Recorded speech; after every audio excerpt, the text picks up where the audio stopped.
So we tried oyster farming starting in 2018 and 19 further up the bay, and we learned firsthand what some of the development in the river systems, when you clear an acre and put a house on there, I forget the actual statistic, but it's dozens of times less effective about capturing that water.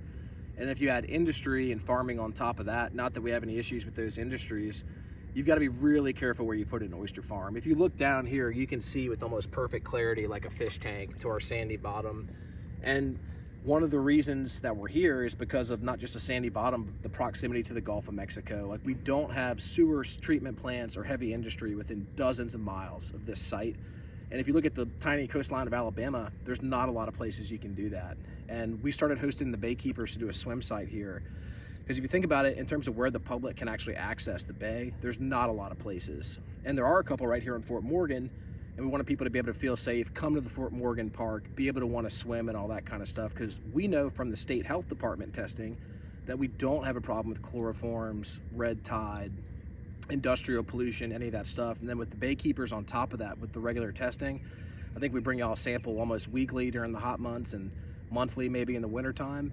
It just lets the public know there's one more safe spot to swim. And the same stuff you're looking for to bring your 4-year-old out and swim is the same stuff we're looking on to grow a perfectly plump, briny, healthy boutique oyster. So it just helps all of us. We appreciate the fact that baykeepers are here, because we might know what's going on with this site, but for the Barry coal plant or some of these other bigger issues, if something like that happens 30 or 40 miles from us, we're going to be shut down either way.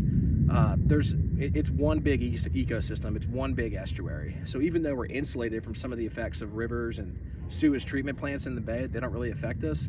If something big like Barry happened, there's nowhere to hide. And that was just what led to us getting involved with the baykeepers, and everything from a place to hang out and swim, all the way up to getting attention on the fact that, hey, this resource is clean right now, it is usable right now, and just getting more people interested in preserving that.